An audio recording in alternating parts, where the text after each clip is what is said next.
wabarakatuh.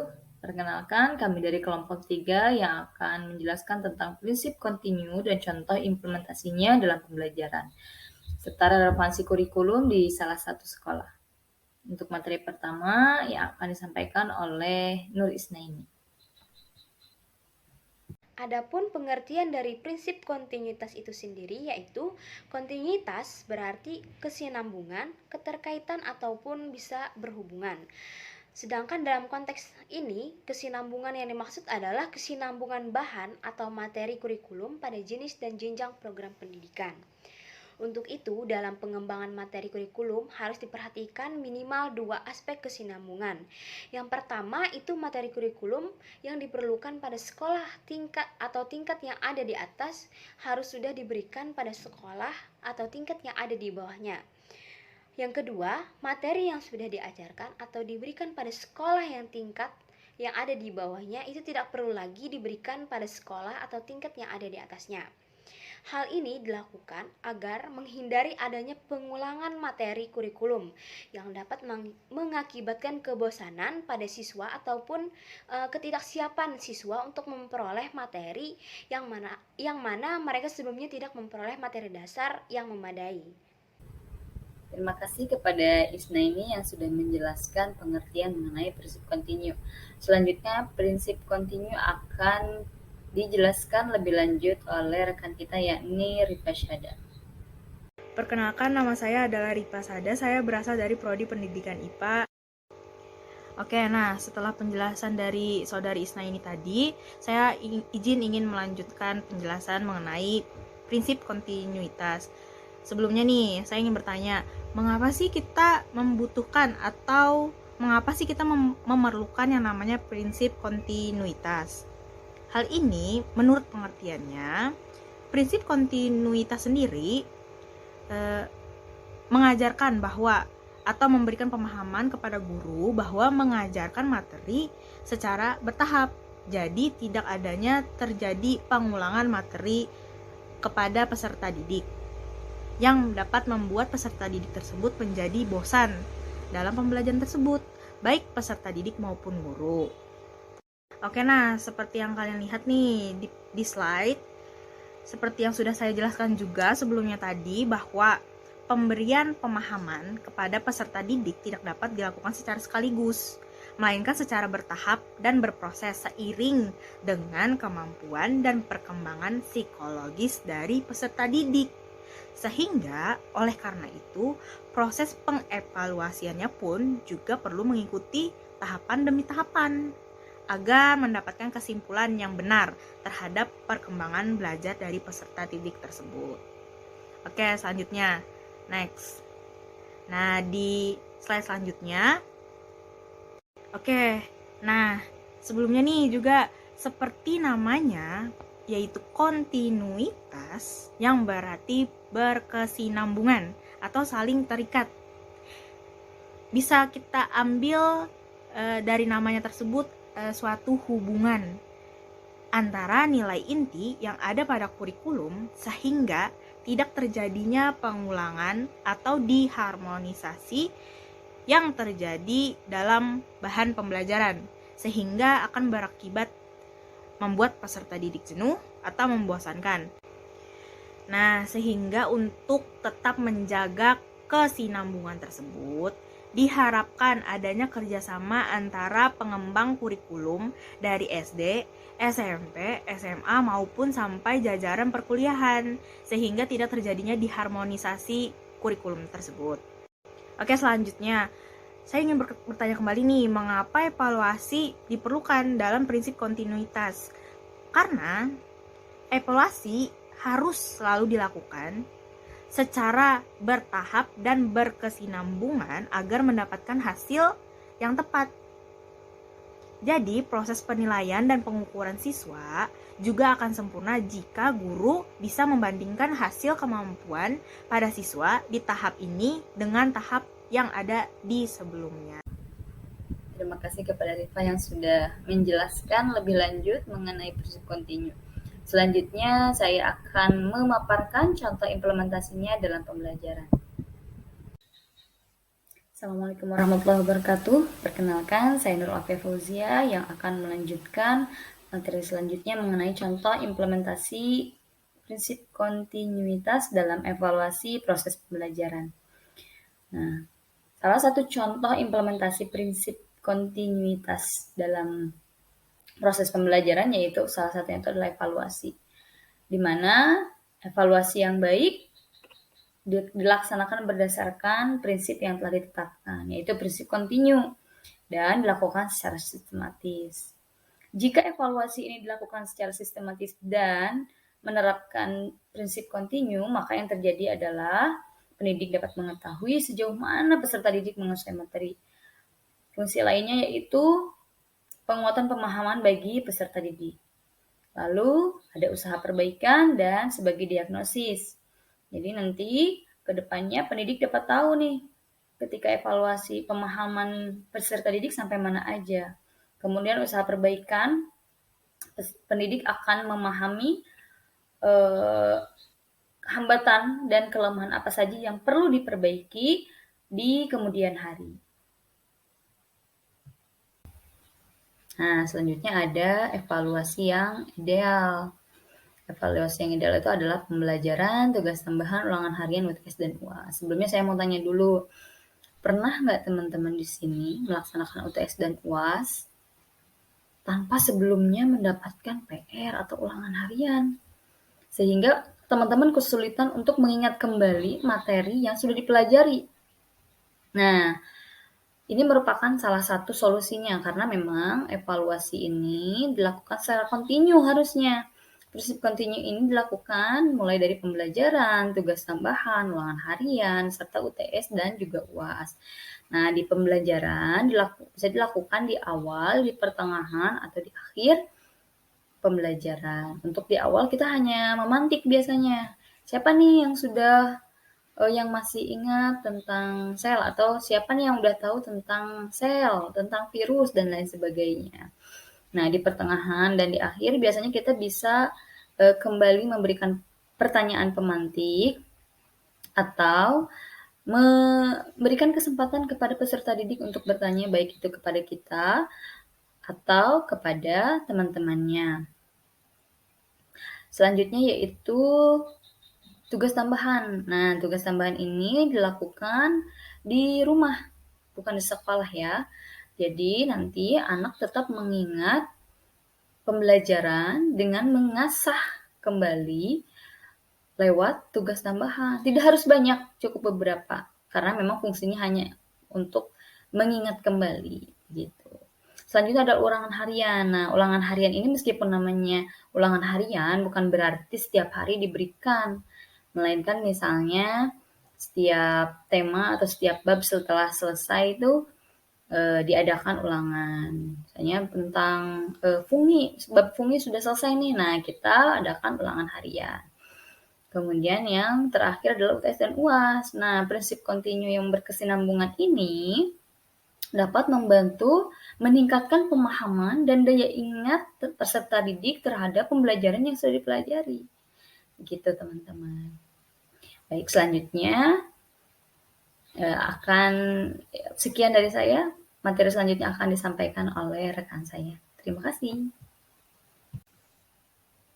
Nah, contoh implementasi dalam pembelajaran menggunakan prinsip kontinu akan dijelaskan lebih lanjut oleh rekan kami, yaitu Dinela. Baik, terima kasih atas waktu yang diberikan. Izinkan saya untuk melanjutkan presentasi. Baik, seperti yang kita ketahui bahwa prinsip pembelajaran kontinuitas merupakan prinsip pembelajaran yang dilakukan secara berkesinambungan. Proses pembelajaran secara berkesinambungan ini dilakukan dari tingkat satuan pendidikan terendah hingga ke tingkat satuan pendidikan tinggi. Untuk implementasinya di dalam pendidikan atau implementasinya di dalam proses pembelajaran dilakukan secara terencana dan juga dilakukan secara terus-menerus. Jadi, dalam setiap proses pembelajaran yang dilakukan, evaluasi pembelajaran atau pengambilan nilai yang dilakukan dapat dilakukan secara terus-menerus. Maksudnya, untuk pengambilan nilai di sini tidak hanya dilakukan pada waktu-waktu tertentu, misalkan hanya dilakukan pada penilaian tengah semester, kemudian penilaian akhir semester. Namun, proses penilaian ini dilakukan setiap kali proses pembelajaran berlangsung. Nah, selanjutnya, proses ini juga mencakup pada 3 aspek. Jadi, 3 aspek di sini harus saling memiliki keterkaitan. Aspek yang pertama adalah aspek afektif, kemudian psikomotorik, dan juga kognitif. Penilaian-penilaian ini tujuannya adalah sebagai pedoman untuk menentukan pada nilai akhir yang diperoleh oleh peserta didik. Selanjutnya adalah proses penilaian ini juga harus sesuai dengan tahap perkembangan yang dilakukan oleh peserta didik pada setiap proses pembelajaran. Mungkin itu yang dapat saya sampaikan, selanjutnya akan dijelaskan oleh teman saya. Ya, terima kasih kepada Dinela. Selanjutnya contoh implementasi prinsip kontinu dalam pembelajaran akan dilanjutkan oleh rekan kami yakni Uswatun. Perkenalkan, nama saya Uswatun Hasanah. Di sini saya akan menjelaskan contoh penerapan prinsip kontinuitas dalam pembelajaran. Seperti yang sudah dijelaskan tadi, dalam prinsip kontinuitas, pendidik tidak memberikan materi pembelajaran secara langsung, tetapi materi pembelajaran diberikan secara bertahap dan berproses sesuai dengan kemampuan dan perkembangan psikofisik peserta didik. Nah, contohnya dalam pembelajaran bahasa Indonesia untuk anak kelas 1 SD, mereka mulai belajar mengenal huruf dan angka, seperti misalnya bagaimana bentuk huruf P dan bagaimana bentuk huruf Q, atau bagaimana angka 6 dan bagaimana angka 9. Kemudian untuk tingkat selanjutnya yaitu anak kelas 2 SD. Nah, untuk kelas 2 SD mereka mulai belajar merangkai kata sehingga menjadi kalimat sederhana yang mereka pahami. Kemudian untuk tingkatan selanjutnya, misalnya kelas 6 SD, SMP maupun SMA sudah memahami bagaimana isi paragraf dan isi teks bacaan. Bahkan untuk jenjang yang lebih tinggi sudah bisa menentukan seperti gagasan utama, ide pokok, dan lain sebagainya. Baik, terima kasih kepada Uswatun yang sudah menyampaikan pemaparannya. Selanjutnya, yaitu relevansi kurikulum di salah satu sekolah menggunakan prinsip kontinu yang akan dijelaskan oleh rekan kami yaitu Iqbal. Assalamualaikum warahmatullahi wabarakatuh. Perkenalkan, nama saya Muhammad Iqbal dari kelompok 3 mata kuliah perancangan dan pengembangan kurikulum. Di sini saya akan menyampaikan poin berikutnya, yaitu rumusan prinsip relevansi kurikulum di salah satu sekolah. Nah, yang pertama, ada 2 macam relevansi yang harus dimiliki kurikulum, yaitu relevansi keluar dan relevansi di dalam kurikulum itu sendiri. Nah, apa itu relevansi keluar? Relevansi keluar adalah tujuan, isi, dan proses belajar yang tercakup dalam kurikulum hendaknya relevan dengan tuntutan, kebutuhan, dan perkembangan masyarakat. Nah, sedangkan relevansi di dalam atau internal merupakan suatu keterpaduan antar kurikulum. Poin selanjutnya, dalam rangka mencapai tujuan pendidikan, kurikulum tidaklah bersifat statis. Kurikulum dapat diubah maupun dimodifikasi secara dinamis mengikuti arah perkembangan zaman. Proses mengubah dan memodifikasi ini dinamakan proses pengembangan. Dalam kajian ini dipahami bahwa kegiatan pengembangan adalah penyusunan, pelaksanaan, penilaian, dan penyempurnaan kurikulum. Sekian materi dari saya, terima kasih. Iya, itu dia pemaparan dari Iqbal mengenai relevansi prinsip kontinu kurikulum salah satu sekolah.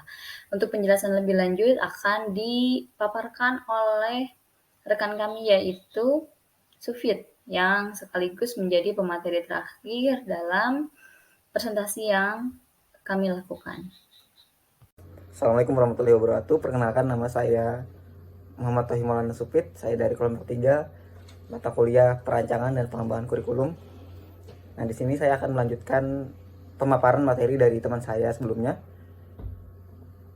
Nah, di sini saya akan memaparkan tentang contoh prinsip relevansi kurikulum pada pembelajaran yang diterapkan di sekolah SMP Islam Cendekia. Nah, ini contoh pada prinsip relevansi internal yang dilakukan oleh SMP Islam Cendekia, yaitu tujuan pembelajarannya mengikuti KI dan KD sesuai dengan kurikulum 2013 dengan menggunakan bahan yang digunakan adalah RPP, buku tematik. Kemudian strategi pembelajarannya menggunakan meaningful learning, yaitu bahan yang disajikan dengan mengutamakan makna bagi siswa terutama pada akhlak mulia atau nilai sosialnya. Sedangkan pada organisasi dalam hal ini mengacu pada guru dan peserta didik diberikan pelatihan untuk meningkatkan kapasitas diri dalam mendidik peserta didik gitu. Kemudian yang terakhir adalah evaluasi. Setiap akhir semester guru akan melakukan evaluasi terkait terlaksananya tujuan pembelajaran dalam tahun ajaran tersebut gitu. Nah, jadi di sini untuk mengukur ketercapaian pada tujuan pembelajaran pada tahun ajaran tersebut. Selanjutnya adalah pada prinsip relevansi eksternal. Teknologi pembelajaran menggunakan proyektor dan media virtual lainnya yang membantu peserta didik menggali potensinya terutama kemampuan kognitif, psikomotorik, dan afektif. Namun, kemampuan afektif lebih diprioritaskan dalam penilaiannya. Harapannya potensi peserta didik tersebut dapat bermanfaat untuk lingkungannya dan masyarakat sekitar. Nah, itu adalah contoh dari prinsip relevansi dari SMP Islam Cendekia gitu. Yang mana dalam untuk merumuskan pengembangan kurikulum melalui prinsip relevansi. Nah, selanjutnya adalah yang terakhir, yaitu prinsip-prinsip dalam pengembangan kurikulum. Ini harus mampu dievaluasi dan diterapkan sebagai usaha pembenahan guna mewujudkan tujuan pendidikan nasional yang telah dicita-citakan bersama. Sekian pemaparan materi dari saya. Terima kasih atas perhatiannya. Saya akhiri. Wassalamualaikum warahmatullahi wabarakatuh.